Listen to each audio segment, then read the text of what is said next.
안녕하세요. 저는 40대 남자로 올해 늦둥이를 본 아빠입니다.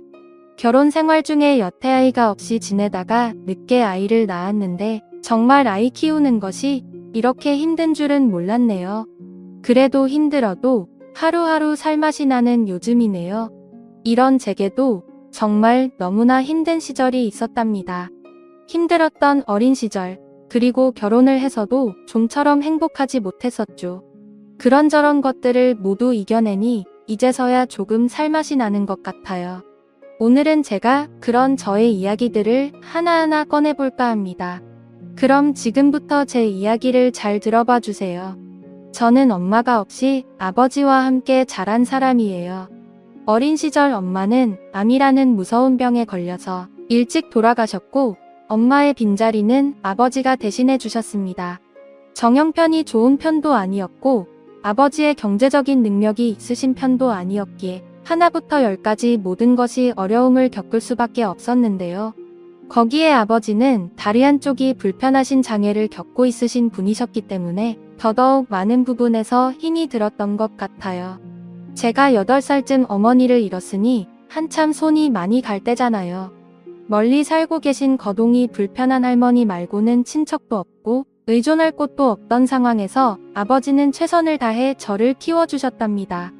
아버지와의 어린 시절 추억은 상당히 많아요. 그 추억들이 남들처럼 유명한 놀이동산에 가고 맛있는 음식을 먹으러 다녔던 것이 아니라 가슴 아프고 힘들었던 추억이랍니다. 가정 형편도 어렵고 저를 돌봐줄 사람도 없다 보니 저는 아버지가 일을 나갔을 때 홀로 집을 지키는 경우가 대부분이었어요. 저희 집은 오래된 지하 단칸방에 살고 있었는데 비가 많이 오는 장마 기간에 천장에서 물이 줄줄 새웠답니다. 무섭기도 하고 놀라기도 했던 저는 어떻게 하지도 못하고 멍하니 천장만 바라보며 방구석에 쪼그리고 앉아 있었는데 뒤늦게 오신 아버지가 저를 달래주시며 말씀하셨죠. 우리 아들 비구경 제대로 하고 있었구나. 남들은 이런 구경하지도 못하는데 말이야. 이거 있잖아. 엄청 신기한 거야. 어떻게 지붕을 타고 비가 내릴 수가 있을까? 응, 맞아. 신기해. 천장에서 비가 내릴 줄은 상상도 못했는걸. 그래, 봐봐. 정말 상상도 못한 일이 벌어졌어. 남들은 하지도 못하는 구경인걸. 아빠가 없을 때 또다시 이렇게 천장에서 비가 내리면 화장실에 있는 세수대야를 여기에 딱 가져다 놓으면 돼. 그럼 빗물이 세수대야로 떨어지는 모습도 가까이에서 볼 수 있거든. 아, 정말이네. 진짜 그렇네. 아빠 최고다. 그래, 맞아. 우리 아들 앞으로는 놀라지 말고 비구경 열심히 해봐. 알았지? 우리 아빠 최고. 최가. 놀란 저를 달래주시느라 아버지는 꽤나 진담을 빼셨을 것 같아요. 그래도 그때는 순진했던 때라 아버지의 그런 말을 다 믿고 즐거워했답니다. 아버지는 그날 이후 빗물이 새는 부분에 종이를 몇 장 덧대셨고 가진 노력을 하셨지만 그 이후로도 계속해서 빗물이 새었죠. 몇 년이 지난 후에야 저는 알게 되었어요. 방수가 제대로 되지 않는 건물이라서 비가 새었고 그 부분에는 곰팡이가 엄청나게 많이 피어 있었다는 것을요. 하지만 저는 계속해서 아버지에게는 모른 척을 했던 것 같아요. 저를 위해 애써 연기를 해주시던 아버지의 모습이 너무나 짠하게 느껴졌거든요. 한쪽 다리를 절면서 열심히 일을 하시던 아버지가 제게 해줄 수 있는 유일한 일이었나 봅니다. 그 후로도 아버지와의 추억은 상당히 많았어요. 도시락을 싸가지고 다녔던 시절이라 매일 제 도시락을 싸는 것이 아버지의 일이었는데 그 당시에는 꼭 도시락 반찬으로 놀려먹는 아이들이 있잖아요. 저도 그 친구들의 타깃이 되어 늘 제 도시락 반찬에 대해 궁금해하더군요. 얼마나 맛있다고? 거짓말하지 마. 너도 나처럼 돈가스랑 햄 싸가지고 다니고 싶은 거 다 알아. 없으면 없다고 솔직하게 말하지. 뭘 또 그게 맛있다고 핑계를 대냐? 내가 너한테 핑계를 댈 일이 뭐가 있냐? 남의 반찬 신경 쓰지 말고 너 싸운 거나 맛있게 먹어. 난 내 도시락 반찬에 대해서 관심 하나도 없으니까. 알겠냐? 어쭈? 너 지금 나한테 뭐라는 거냐? 내 반찬 가지고 몇 마디 했다가 아주 무서워서 못 살겠는데? 너 이거 나한테 겁주는 거 아니냐? 그런 거 아니야. 그러니까 앞으로 내 도시락 반찬에 관심 갖지 마. 늘 친구들의 약점을 가지고 놀리던 한 친구의 표적이 제가 되었던 적이 있었는데 저는 위축되지 않고 당당하게 반응을 했었어요. 저의 이런 반응을 보고 화가 난 그 친구는 점점 목소리가 커지면서 저를 한번 어떻게 골탕 먹이려고 했지만 이미 반 친구들은 저에 대한 신임을 크게 느끼고 있었는지라 분위기가 마음대로 이끌어지지 않았답니다. 제 주변으로 다른 친구 몇몇이 몰려들었고 저를 놀려대던 그 친구에게 하지 말라고 말을 해주면서 제 편을 들어주었죠. 덕분에 그 친구는 반 친구들에게 더 이상 아무 말도 할 수도 놀릴 수도 없게 되었답니다. 국민학교 때는 반장, 부반장도 하면서 학급에서 인기가 많았던 것 같아요. 그때는 아이들이 어려서 저의 가정 환경이나 아버지의 직업 같은 것에는 관심이 별로 없고 오로지 저 하나만 보고 평가했었으니까요. 하지만 중학교, 고등학교 때는 조금 상황이 다르더라고요. 저의 이런 가정 환경에 대해서 소문이 어떻게 다 난 건지 이상하게 학교에서 친구들 몇몇이 저를 멀리하고 놀리는 것 같은 느낌을 받았죠.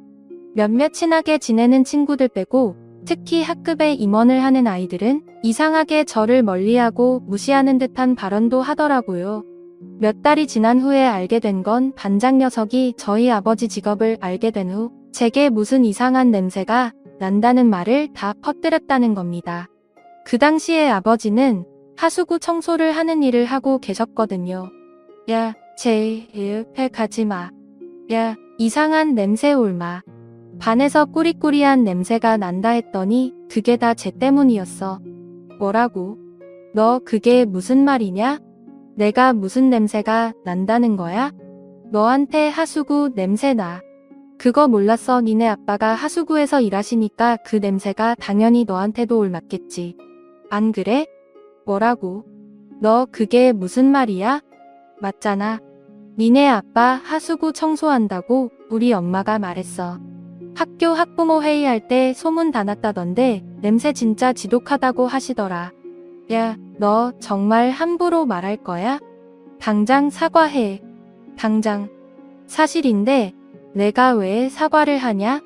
제 아버지를 놀리는 반장의 얼굴을 주먹으로 한 대 패주었고 그 사건으로 인해 아버지가 학교에 찾아오게 되셨습니다. 저의 평소 품행이 그래도 성실하고 착했기 때문에 담임 선생님은 배려를 해주셨고 반장에게 사과를 하면서 잘 마무리가 되었는데요. 아버지는 제게 이런 말씀을 하셨어요. 아들아, 내 마음 잘 알아. 하지만 진짜 강한 사람은 이렇게 힘으로 하는 게 아니야. 죄송해요, 아버지. 이러지 않으려고 했는데 저도 모르게 그만. 진짜로 강한 사람은 그런 더러운 말에 대응하지 않는 것이란다. 더러운 일을 한다고 해서 사람이 더러운 건 아니야. 무슨 말인지 알겠니? 네, 아버지. 알겠어요. 명심할게요. 아버지의 말에 저는 다짐했어요. 진짜 강한 사람이 되기로 해요. 사람들이 하는 말 하나하나에 신경 쓰지 않고 잘 참아보자고 생각했습니다. 진짜 강한 사람은 남을 업신여기는 사람이 아니니까요. 그렇게 마음먹고 살아가니 조금은 괜찮아지기도 하더군요. 어느 곳에 가든지 자기 잘난 척하는 사람들은 꼭 있었고 직업에 대해 무시하는 발언을 하는 친구들도 꼭 있었거든요. 그런 말을 들을 때마다 자꾸 마음속에 아버지의 말을 되새기며 참았더니 나중에는 정말 괜찮아지는 것 같았습니다. 아버지는 원래 공장에 다니시던 분이셨어요. 다리 한쪽을 저는 장애를 갖고 계셨지만 성실하고 열심히 일을 하시는 분이셨죠. 어머니와 결혼을 하고 저를 낳아 기르시면서도 그 공장에 계속 다니셨는데 교대 근무를 하던 공장이었기에 밤에도 일을 나가야 했기 때문에 어머니가 돌아가시고 난 후에는 일을 그만두실 수밖에 없으셨어요. 그렇다고 장애가 있으신 아버지가 일용직 건설 현장에 나가실 수도 없는 노릇이고 갑자기 모든 것이 막막해져 버린 상황에서 아시는 분의 소개로 하수구 청소하는 일을 알게 되신 것이에요. 그분은 아버지와 같은 장애를 가지신 분이셨는데 시간적으로 여유를 봐줄 수 있다고 소개를 시켜주셨고, 처음에는 많이 힘들었지만 점점 그 일에 대한 자부심까지 느끼시며 열심히 일을 하셨답니다. 아버지의 그런 모습 덕분에 저 또한 직업에 귀천은 없다는 생각을 하며 자랐었죠. 아버지 덕분에 참으로 건강한 학창 시절을 보내고 저는 성인이 되었고 직장을 다니며 하루하루 열심히 살아가고 있었어요.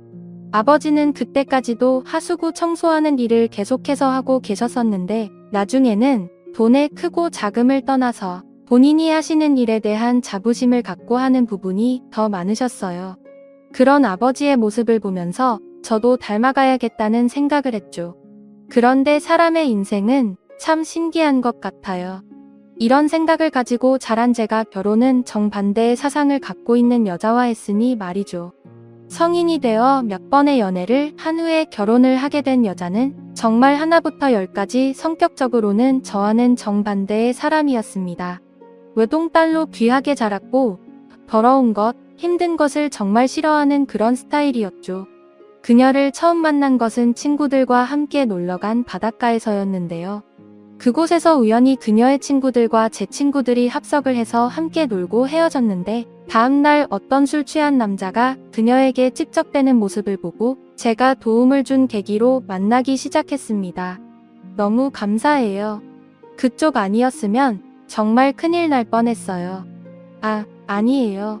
저뿐만 아니라 누구라도 다 그렇게 도움 주셨을 것 같아요. 괜찮으세요? 많이 놀라셨죠? 조금 놀라긴 했어요. 세상에, 술을 마시면 곱게 마셔야지. 정말. 그러니까요. 이상한 사람들이 많이 있으니까 항상 조심하세요. 워낙에 그쪽 외모가 출중하셔서 더 위험하니까요. 어머, 정말요? 그런 말은 많이 들어보긴 했지만 그래도 이런 상황에서 들어도 기분은 좋네요. 저기, 너무 감사해서 그러는데 전화번호 좀 알려주세요. 올라가서 제가 한번 연락드릴게요. 생명의 은인이 되실 뻔한 분이신데 모른 척 할 수가 있나요? 그렇게 그녀와 저의 첫 인연이 시작되던 순간이었어요. 일상으로 복귀하고 나서도 연락이 왔고 감사의 인사로 식사를 대접한다고 하면서 저희는 조금 가까워지기 시작했습니다. 다른 부분은 몰라도 그녀도 저와 마찬가지로 엄마 없이 아버지 밑에서 홀로 자랐다는 공통점이 있었는데요. 그런 부분 때문에 서로 참 이야기가 잘 통했던 것 같아요. 엄마가 일찍 돌아가시고 나서 얼마나 친구들이 부러웠는데요. 맞아요. 저도 친구들이 엄마 얘기만 나오면 왠지 자리를 피하게 되고 할 말이 없어지게 되고 그렇더라고요. 나중에는 부럽다 못해 화도 나고. 맞아요. 저는 여자라서 더더욱 그랬어요. 아빠한테 말 못할 것들도 있고 한데. 그래도 저희 아빠는 세상에서 저를 제일 아껴주시고 사랑해주시는 분이라 그나마 다행이었던 것 같아요. 성훈 씨 아버님은 어떤 분이세요? 저희 아버지요? 저희 아버지도 정말 올곧게 세상을 사시는 분이시고 또 저를 누구보다 많이 아껴주셨죠. 저를 양육하시느라 직업까지 바꾸시면서 혼자 고생 많이 하셨어요. 저는 이 세상에서 아버지를 제일 존경한답니다. 와, 정말요? 성훈 씨 아버님은 정말 좋으시겠어요. 아들이 이런 생각을 하고 있으니 말이죠. 보기 좋으세요. 이런 얘기들을 하며 그녀와 조금씩 가까워지기 시작했고 얼마 지나지 않아 서로의 안부를 물으며 연락을 자주 하는 사이로까지 발전하게 되었습니다. 그 시기에 그녀는 제게 술을 한번 사달라고 한 적이 있었는데 아마도 그때 헤어진 전 남자친구 때문에 많이 힘이 들었었나 보더군요. 술자리에서 힘들다는 말을 하면서 조금 술을 많이 마셨고 저는 그런 그녀를 위로해 주었죠. 제가 어디가 어떻다고 저를 버리는지 모르겠어요. 제가 그렇게 이상해요? 그래요. 성훈 씨? 네. 그게 무슨 말씀이세요? 전혀요. 너무 아름답고 착하신 분이세요. 그놈은 있잖아요. 지네 엄마가 저같이 엄마 없는 여자하고는 결혼 절대 못한다고 저를 버린 거 있죠? 어떻게 그럴 수가 있죠? 성훈 씨도 엄마 없잖아요. 엄마 없다고 다 이상한 거예요? 그런 거 아니잖아요. 저는 도무지 이해할 수가 없어요. 사람마다 생각의 차이가 있고 그런 거니까 너무 마음 아파하지 마세요. 그래봤자 연지 씨만 힘들어요. 저 정말 짜증나고 비참하고 미치겠어요. 헤어진 지 몇 달이 됐는데도 아직도 그 마음이 없어지지가 않아요. 어쩌죠? 성훈 씨 저 어째요? 그녀는 그날 그런 속상한 말들을 하면서 테이블에 엎드려 잠이 들어버렸고 그런 그녀를 어떻게 할 방법이 없어 모텔로 데리고 갔습니다. 핸드폰은 잠금 장치가 걸려 있어서 제가 볼 수도 없지. 당장 술집에서 엎어져 자고 있는 그녀를 쳐다보며 사람들이 수군거리지. 그곳에서 제가 할 수 있는 방법이라고는 그 방법밖에 없었어요. 모텔로 데려가서 그녀를 눕힌 후 정말 저는 손끝 하나 건들지 않았습니다. 그냥 그녀가 술이 깨기만을 바라면서 바닥 벽 쪽에 기대어 앉아 잠이 들었죠. 얼마나 잤을까 갑자기 뭔가 느낌이 이상해서 눈을 떠보니 그녀가 제게 기대어 안겨 있었고 저는 그렇게 그녀와의 하룻밤을 보내게 되었습니다. 그날 이후로 저희는 정식으로 연애를 시작하게 되었는데 처음에는 그저 아무것도 모르고 그녀와 참 대화가 잘 통한다고 생각했었는데 시간이 갈수록 하나하나 너무 다르다는 생각이 들더라고요. 처음엔 그저 그녀를 좋아하는 감정이 앞서서 그녀가 하는 말과 행동 모든 것이 예뻐 보였는데 자꾸만 짜증을 내고 조금이라도 힘들고 더러운 것을 참지 못하는 것이 조금씩 눈에 보였습니다. 오빠 여기 왜 이렇게 더러워? 식당 꼬라지를 좀 봐. 아우 밥맛 떨어져. 에이 왜 그래? 여기 내가 좋아하는 단골집인데 할머니 혼자 운영하고 계셔서 조금 깔끔하고 그러지는 않아. 그래도 단골 손님도 많고 음식도 맛있단 말이야. 한번 먹어봐. 그럼 너도 반할걸? 이런 더러운 곳에서 어떻게 먹어? 난 단 한 번도 우리 아빠가 이런 곳에 데려간 적이 없단 말이야. 에이 이 백 좀 봐. 더러워. 그리고 이 역겨운 냄새는 뭐야? 아 정말. 오래된 음식점들이 다 그렇지 뭐 요즘은 일부러 이런 곳을 찾아다니면서 낭만을 즐기려는 사람들도 많잖아. 좋게 생각하자. 응? 오빠나 좋게 생각해. 그리고 나 앞으로 다시는 이딴 곳에 데려오지 마. 나 요 앞 커피숍에서 기다릴 테니까 밥 다 먹으면 거기로 와. 난 도저히 이렇게 더럽고 냄새나는 곳에서 있을 수 없으니까. 뭐라고? 뭘 그렇게까지 해. 됐어. 그럼 나가자. 나가서 다른 데 가자. 그녀의 그런 행동 때문에 저는 정말 화가 났었어요. 제가 아주 오래전부터 즐겨 찾던 식당이었고 그곳의 할머니 사장님도 저를 기억하시고 항상 반찬도 더 주시려고 했는데 그런 곳을 단지 더럽다는 이유로 그렇게 말하는 그녀가 짜증이 나더라고요. 꼭 참으려고 했지만 결국 그날 저는 폭발해버렸고 그녀와 대판 싸움을 하게 되었습니다. 하지만 사랑이 뭔지 얼마 지나지 않아 그녀에게 화해의 손길을 내밀었고 그 손길은 그녀를 더더욱 막무가내로 만들었던 것 같아요. 결국 저는 그녀의 버릇을 고치지 못한 채로 연애를 하며 결혼까지 하기로 마음먹었는데 그녀의 아버지를 보고 정말 소스라치게 놀랐어요. 그녀의 아버지는 그녀가 하는 말투와 행동들에서 너무 똑같은 겁니다. 가족이니 닮은 것은 당연지사겠지만 사람을 약간 깔보고 무시하는 듯한 언행이 그대로 닮았더라고요.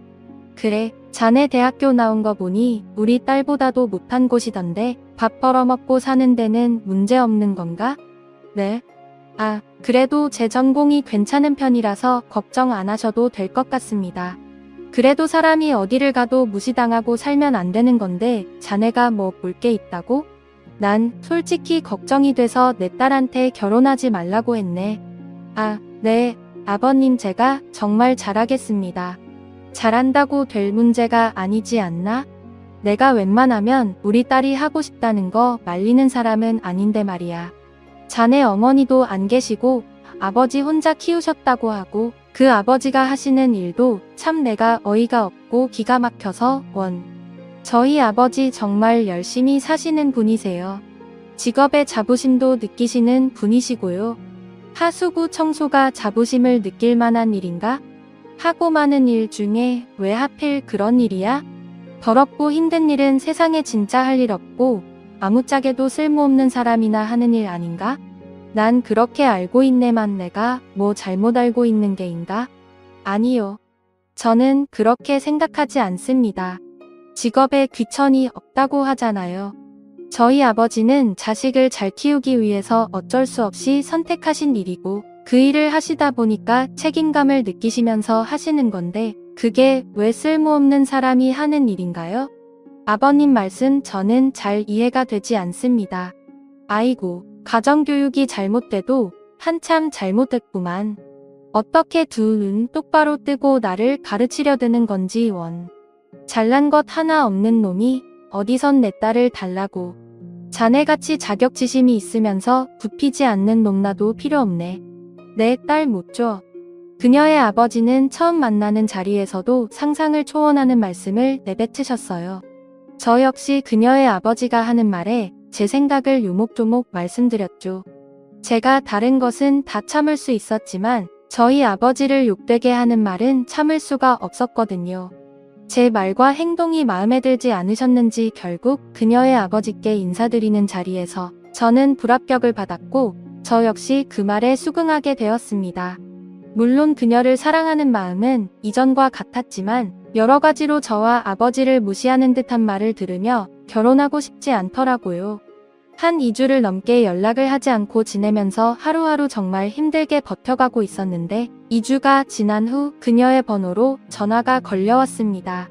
자네 얼른 병원으로 오게. 내가 진짜 자네 때문에 이런 꼴까지 봐야겠나. 네? 아버님 그게 무슨 말씀이세요? 병원이라뇨? 무슨 일 있어요? 우리 딸이 자네 없으면 죽겠다고 아주 센 난리를 치다가 병원까지 오게 됐네. 나 참 정말 내 인생에서 이런 꼴을 보게 될 줄은 상상도 못했네. 얼른 오게 얼른. 아, 네, 아버님 지금 바로 달려갈게요. 그녀는 저와의 헤어짐에 힘들어하다가 결국 나쁜 생각까지 했었다고 하더군요. 그 일을 계기로 더 이상 그녀의 아버님은 저를 반대하실 수가 없었고 저 역시 그런 그녀를 버릴 수가 없었습니다. 사랑은 정말 아무도 알 수 없는 콩깍지가 씌이는 것인가 봐요. 저는 그렇게 그녀와 결혼을 하게 되었어요. 상견례 자리에서 저희 아버지와 첫 만남을 가진 그녀의 아버지는 뭔가 불편하다는 말투와 행동으로 식사 자리 내내 일관하셨고 그런 그 모습을 보면서도 꾹 참으시며 평정심을 유지하고 계시던 아버지는 상견례가 끝나고 제게 말씀하셨습니다. 우리 아들 연지가 그렇게 좋으냐? 네 아버지 좋아요. 저 없이 죽겠다고 하는 여자를 제가 어떻게 모른 척 하겠어요. 그래 뭐 좋으니 결혼을 한다고 하는 거겠지. 내가 걱정하는 부분 잘 알겠지? 사람은 쉽게 변하지 않는 법이니 내가 그런 부분을 잘 생각하고 결혼 생활을 하면 좋을 것 같다. 알겠니? 난 우리 아들 믿는다. 우리 아들이 내린 결정을 존중해. 아버지 감사해요. 아버지 걱정하시는 부분 잘 알고 있어요. 제가 잘할게요. 내심 걱정하시던 아버지는 끝내 아무 말씀을 하지 않으시고 저를 믿어주셨고 저는 그렇게 그녀와 결혼 생활을 시작하게 되었습니다. 장인어른이 된 그녀의 아버지는 작은 사업을 운영하고 계셨어요. 힘든 일을 싫어하고 자신에게 불리한 일이 생기면 남들에게 미루는 습관을 가지셨던 장인어른은 사업에서도 그런 부분이 여지없이 보이셨죠. 돈이 얼마나 많은지는 모르겠지만 꽤 괜찮은 넓은 평수의 아파트, 그리고 고급스러운 외제차까지 타고 다니셨습니다. 주변에는 항상 사람들이 많았고 옷 하나를 사셔도 백화점에서만 사야 입을만 하다는 말도 입에 달고 다니는 분이셨죠. 하지만 결혼 후 얼마 지나지 않아 장인어른의 사업은 점점 어려움을 겪게 되었습니다.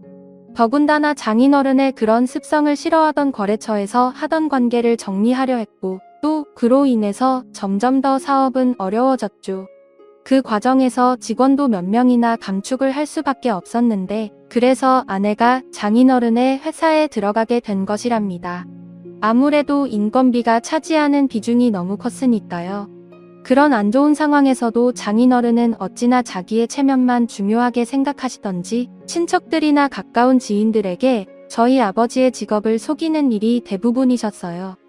결혼식 때만 잠깐 뵈었던 친척들과 결혼 후 자리를 함께하게 되었는데 그때마다 거드름을 피우시며 자신은 사돈을 참 잘 만났다며 없는 말을 지어내시더군요. 우리 사돈이 말이야 그 큰 건물 하나 갖고 있으면서 관리하는 것만 해. 그 정도는 돼야 우리 딸을 보내지 내가 우리 딸을 어떻게 키웠는데. 어머나 세상에 역시 요즘 같은 세상에 건물 관리하는 게 얼마나 힘든 건데 그런 사돈을 만나고 정말 대단하다. 그렇게 죽고 못 사는 딸을 귀하게 키우더니 결국 너무 괜찮은 사돈을 만났구만.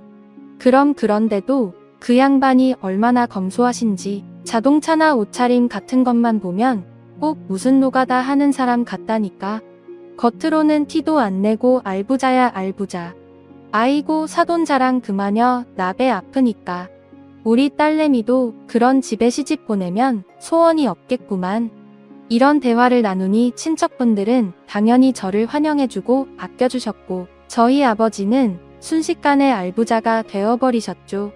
제가 정말 딱 싫어하는 속물 스타일의 사람이 바로 장인어른이었던 것입니다. 남들 앞에서는 이렇게 화려한 알부자가 되어 있던 저희 아버지는 시아버지로서 사돈으로서의 대접을 전혀 받지 못하셨어요. 명절이나 생신 때 진짜 제대로 된 밥상 한 번을 받지 못하셨거든요. 다른 집들은 시아버지 생신이라고 하면 이것저것 장을 봐서 맛있는 음식도 만들어주고 하던데 아내와 장인어른은 어쩜 이런 부분은 신경을 하나도 쓰지 않더라고요. 요즘 같은 시대에 누가 생신을 꼬박꼬박 챙기나.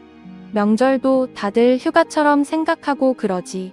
우리 딸 그런 식으로 고생시킬 생각은 일절하지 말게. 난 내 생일도 간단하게 밖에서 외식하고 백화점 쇼핑하면서 마무리했으니까. 아버님 그래도 저희 집은 제사를 지내는 집이라서요. 제사 같은 소리하고 있네. 이런 뒤처진 사고방식을 갖고 있으니 발전이 없는 거야. 자네나 자네 아버님이 너무 고리타분하다고. 옛날 사고방식으로 그런 일을 하고 있으니 남들한테 무시나 당하지. 됐고 우리 딸 그런 걸로 고생시키지 말고 차라리 나한테 돈을 달라고 하게. 내가 식사비 정도는 줄 능력이 되니까. 장인어른과 아내의 사고방식은 정말 시간이 갈수록 상상을 초월했었어요. 막상 결혼을 하고 보니 그런 아내의 사고방식에 점점 실망을 해나갔고 불타던 사랑도 점점 시들어지기 시작하더라고요. 그렇지만 저는 최선을 다했습니다. 아내의 그런 행동에도 화내지 않았고 기다려 주었으며 제가 선택한 일에 대한 책임을 지려고 정말 많은 노력을 했었어요. 명절 제사상은 백화점 쇼핑을 가야 한다는 아내를 대신해 제가 아버지와 준비를 하면서도 그냥 참고 기다려주기만 했죠. 그러다 보면 언젠가 아내와 장인도 어느 정도 생각이 바뀌지 않을까 하는 마음으로 말이에요. 그러던 어느 날 장인어른의 생신이라 비싼 호텔 레스토랑에서 저녁을 먹자는 연락을 받았습니다. 시아버지 생일은 관심도 없던 아내가 마련한 자리였죠. 화도 나고 황당하기도 했지만 내년 아버지 생신 때는 저도 똑같이 해드리자는 마음으로 그 자리에 참석했어요. 그리고 아버지에게도 그 자리에 오시라는 말씀을 드렸죠. 그날따라 아버지가 갑자기 일이 잡혀서 하수구 청소를 하고 바로 오셔야 했었고 약속 시간에 조금 늦게 도착하셨습니다. 아이고 사돈 죄송합니다. 생신이신데 제가 일 때문에 조금 늦었습니다. 생신 축하드려요.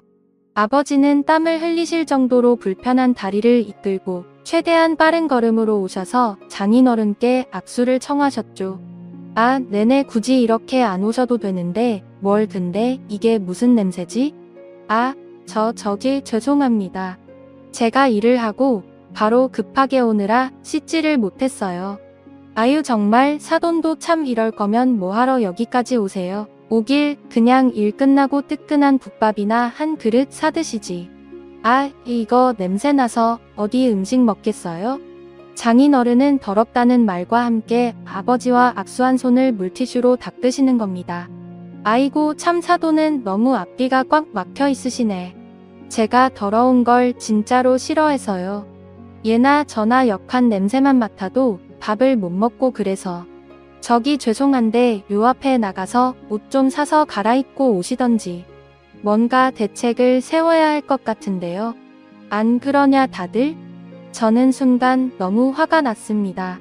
그동안 꾸역꾸역 참고 있던 인내심의 한계가 폭발을 해버렸고 그 자리에서 벌떡 일어나 아버지를 모시고 밖으로 나갔어요. 아버지 나가요. 오늘 식사는 제가 다른 곳에서 가서 맛있는 거 대접해 드릴게요. 이놈이 왜 그래? 사돈생신인데 그러면 안 된다. 안 되는 거야. 아버지 이런 대접을 받고 식사는 무슨 식사예요? 저랑 나가요. 저희 자주 가던 포장마차 가서 소주 한 잔해요. 아버지. 저는 그날 아버지와 함께 자주 가던 포장마차에서 소주를 한 잔 마시며 이 얘기 저 얘기를 나누었습니다. 그동안 아버지 역시 많은 수모를 참으시고 또 참으셨다고 하시더라고요. 장인어른과 아내의 눈빛과 말투, 행동 때문에 화가 난 적이 한두 번이 아니셨는데 그저 저 때문에 참고 또 참고 참으셨다는 말씀을 하셨어요. 참아라 아들, 내가 결정한 것에 책임을 져야지. 그 사람들이 한평생 살아온 방식을 내가 어떻게 바꾸겠니? 무조건 참아라. 가정을 위해서 참아, 응? 아버지. 그래도 저는 너무 참기가 힘들어요. 결혼하고 4년을 넘게 참았는데 이제는 저도 너무 힘들다고요. 언젠가는 바뀌겠지. 아버지한테 잘하겠지 하는 마음으로 버텼는데 저도 언제까지 버틸 수 있을지 모르겠어요. 제가 어떻게 해야 되는 거예요?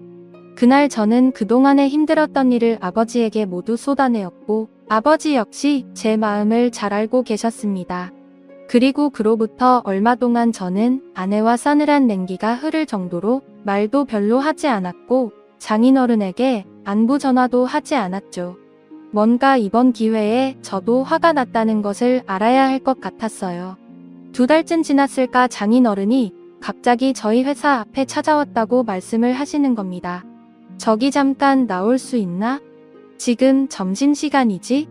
아, 네 장인어른 여기까지 어쩐 일로? 잠깐 내가 할 말이 있는데 좀 내려올 수 있겠나? 아, 네 잠시만요. 금방 내려갈게요.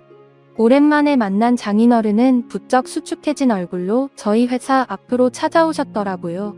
그리고는 제게 뭔가 말씀을 하려고 하다 말고를 몇 번이나 반복하시더니 드디어 조심스레 입을 여셨어요. 저기 내가 말이야 조금 상황이 그래서 그러는데 부탁 하나만 해도 되겠나? 부탁이요? 무슨 부탁이신지. 뭐 별건 아니고 보증을 좀 써주면 어떨까 해서. 자네도 알지? 내 사업장에 요즘 조금 문제가 있는 거.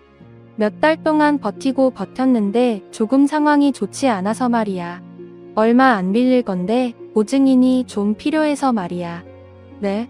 보증이요? 그래 보증. 어려운 일은 아니지 않나? 사위도 자식이고 그런데 뭐 이 정도는 해줄 수 있는 거잖아. 아, 장인어른 근데요. 저는 능력도 안 되면서 과하게 일을 벌리는 사람은 별로 안 좋아하거든요. 더군다나 돈 꾸는 놈들은 진짜 세상에서 제일 싫어해서 말이에요. 저는 저희 아버지랑 돈 거래 안 해요. 그러실 분도 아니지만요. 뭐라고? 자네 지금 그게 무슨 말인가? 솔직하게 말씀드리는 거예요. 아버님. 아버님이 저희 아버지한테 솔직하게 말씀하듯이 저도 솔직하게 말씀드렸어요. 제 인생 철칙이 바로 그거거든요. 주제를 알고 분수를 알고 책임지자. 자, 자네 정말 이럴 건가? 응? 죄송합니다. 장인어른. 사람의 평생 철칙이 어떻게 한순간에 바뀔 수가 있겠어요. 빚보증을 서달라는 장인의 말에 저는 싹 잘라 거절을 해버렸습니다. 세상의 분수를 알고 일을 해야 되는데 장인어른처럼 허례허식만 따지면서 힘든 일도 안 하고 무시하는 성향의 사람을 제가 뭘 믿고 보증을 서줘요. 조금 미안한 마음도 있긴 했지만 그래도 저는 제 마음이 가는 대로 솔직하게 말씀을 드렸죠. 이 일로 아내는 저보고 자기 아버지를 무시한다 어쩐다 하며 화를 내기에 아내에게도 솔직하게 말을 해주었어요.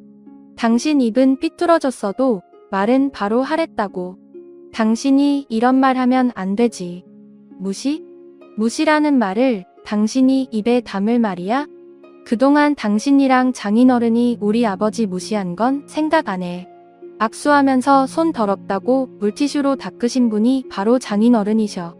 그럼 그것 때문에 우리 아빠한테 복수라도 한다는 거야 뭐야? 솔직히 그렇잖아. 당신 아버지 더러운 일 하는 건 맞잖아. 더러운데 그럼 어쩌라고. 더럽고 냄새 나는데. 그래. 당신이 바로 이런 사람이야. 우리 아버지를 늘 이런 마음으로 대한 거라고. 나도 당신한테 강요 안 할 테니까 당신도 나한테 강요하지 마.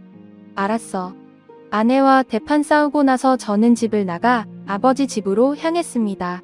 그리고 한 달이 넘게 아버지 집에 있으면서 출퇴근을 했죠. 집으로 자꾸 들어가라고 하시는 아버지 말에도 저는 이번에는 그냥 넘어가면 안 될 것 같아 제가 하고 싶은 대로 했어요.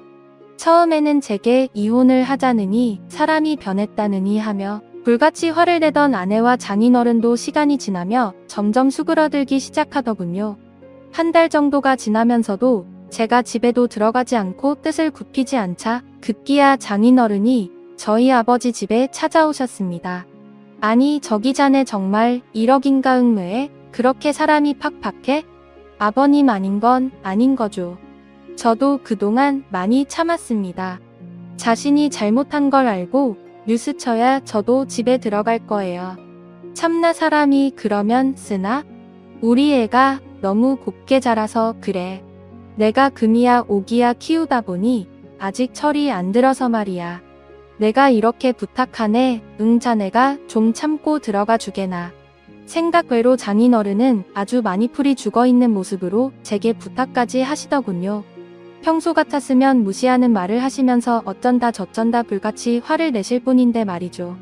뭔가 이상하다 싶은 마음으로 돌아가시는 길에 배웅을 나갔는데 글쎄 장인어른이 타고 다니시던 고급 승용차 없이 버스를 타고 가신다는 겁니다.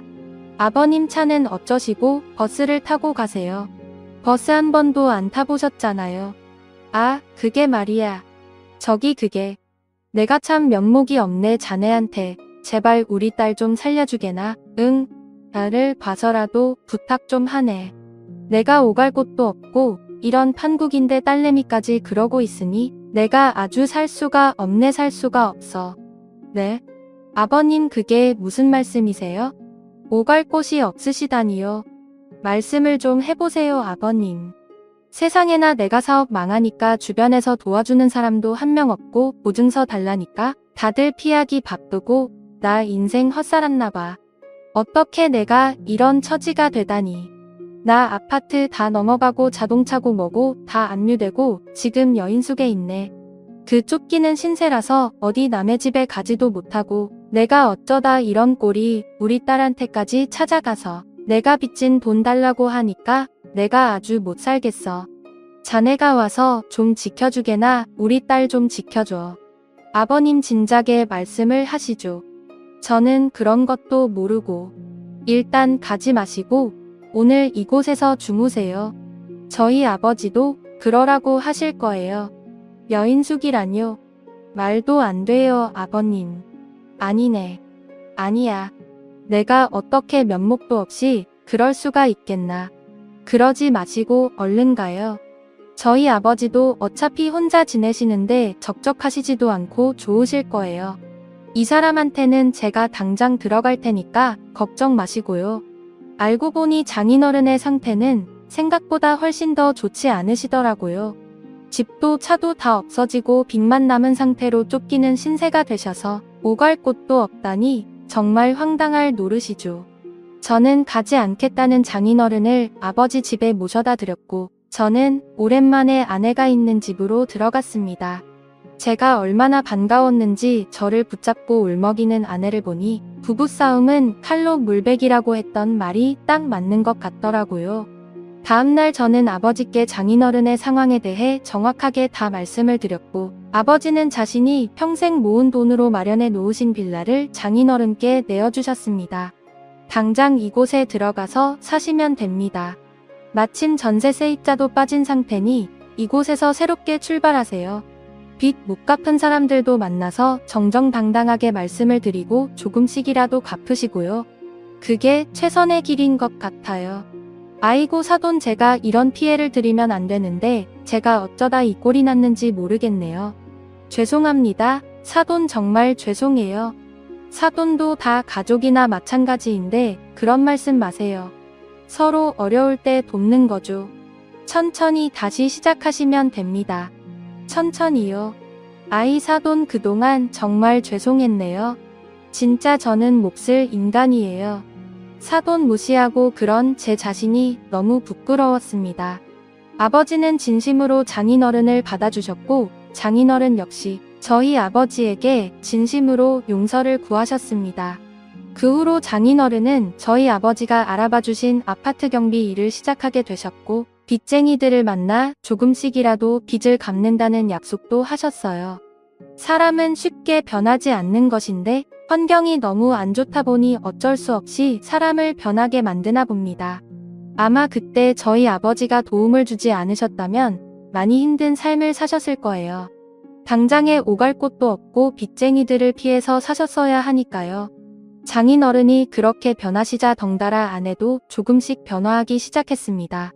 어찌됐건 저희 아버지가 거의 생명의 은인이나 마찬가지이기에 아버지의 생신도 챙기려고 노력했고 명절에도 제사에 참석해서 어설픈 음식이지만 조금이라도 만드는 신용을 내더라고요. 물론 하기 싫다고 어렵다고 하는 것을 장인어른이 꼭 가야 한다는 말을 하는 것도 들었답니다. 어쨌거나 저쨌거나 전혀 그렇게 하지 않던 사람이니 이렇게라도 행동하는 것을 보니 마음이 좋긴 하더라고요. 앞으로 조금씩 더 변할 수 있겠다라고 생각하고 있답니다. 이로써 저희는 진정으로 한 가족이 된 것 같아요. 가진 것이 많았을 때는 오히려 가족이라는 느낌보다는 서로 너무나 먼 사이라는 생각이 강했는데 말이죠. 나이가 많으시고 돈도 꽤 있으시지만 그래도 아직까지 하수구 청소부로 열심히 살아가고 계시는 아버지를 보며 저는 오늘도 힘을 내고 있답니다.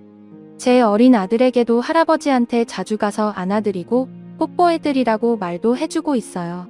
가끔 아버지가 자신한테서 냄새가 난다며 손주를 오지 말라고 하실 때도 있지만 그래도 저는 꾸역꾸역 아들을 제 아버지의 곁으로 보냈답니다. 그 냄새는 세상에서 가장 아름다운 냄새라고 생각하니까요. 남들에게 무시당해도 되는 존재는 세상에 아무도 없습니다. 사람은 누구나 존중받을 권리가 있고 행복해야 할 권리가 있다고 생각해요. 그동안 고생 많으셨던 저희 아버지의 앞날에 앞으로 꽃길만 있으면 좋겠습니다.